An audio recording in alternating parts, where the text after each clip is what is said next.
جہاں زیب میر صاحب نے پوچھا ہے کہ court cases and legal issues are in the 6th and 8th house, which house shows the results of legal cases on a person, whether in favor or against him. سب سے پہلے یہ چیز سمجھنا بڑا ضروری ہے کہ وہ فیور میں ہوں گے یا آپ کے خلاف جائیں گے، کہ قانونی معاملات، عدالتی معاملات، قانونی چارہ جوئی، اس کا تعلق ذائچے کے جن جن ہاؤسز سے ہوتا ہے انہوں نے اس میں مینشن کیے ہیں 6واں اور 8واں، لیکن اس کا رزلٹ کون شو کرے گا؟ سب سے پہلے تو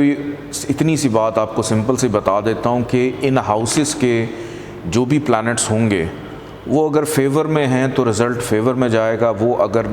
میلیفک ہیں یعنی خراب ہیں تو رزلٹ آپ کے اگینسٹ بھی جا سکتا ہے۔ یہ بھی صرف اتنا میں آپ کو بتاؤں گا، اور اس کے لیے ہم دوبارہ چلتے ہیں کراکس کی لسٹ میں، اور وہاں پہ ہم لکھتے ہیں لیگل افیئرز، کہ لیگل افیئرز کا تعلق ہوتا ہے جوپیٹر کے ساتھ۔ لیگل ایٹریبیوشن یعنی قانونی معاہدات یا قانونی ثالثی کہہ لیں آپ اس کو، جیسے پنچایت ہوتی ہے، ایک عدالت لگی ہوئی ہے، جرگہ ہوتا ہے کہ آپ ایک مخالف پارٹی کی بھی بات سنتے ہیں، دوسرے کی بھی سنتے ہیں، اس کی جو ایٹریبیوشن ہوتی ہے، ثالثی کردار جو بیچ میں لوگ ادا کرتے ہیں، وہ 9ویں گھر سے دیکھا جاتا ہے۔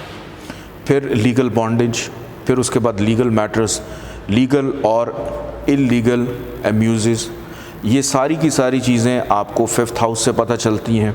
پھر legal troubles, Venus, legal troubles 2nd house. تو لیگلی معاملات کی جتنی بھی چیزیں ہیں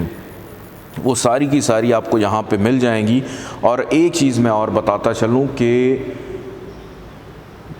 یعنی قانون کے شکنجے میں آنا، قانون کی گرفت میں آنا، کچھ چیزیں ایسی بھی ہیں جو آپ کو اس میں نہیں ملیں گی، وہ آپ کو اپنی ریسرچ سے بھی دیکھنی ہے۔ قانونی چارہ جوئی تو وہ آپ دیکھتے ہیں ذائچے کے 6ٹھے گھر سے جا کے، کہ آپ کی لیٹیگیشن کے معاملات ہیں، آپ کے وکلاء ہیں، آپ کے لائرز ہیں، تو یہ چیزیں آپ دیکھتے ہیں۔ اب وہ فیور میں ہوں گی یا نہیں ہوں گی، اس کا سمپل سا آنسر یہ ہے کہ اگر ان ہاؤسز کے پلانٹس آپ کی فیور میں ہیں تو فیور دیں گے، اگر وہ آپ کی فیور میں نہیں ہیں صاحب ذائچہ کی، کہ پلانٹس اگر خراب ہیں تو وہ ڈسٹربنس بھی پیدا کریں گے۔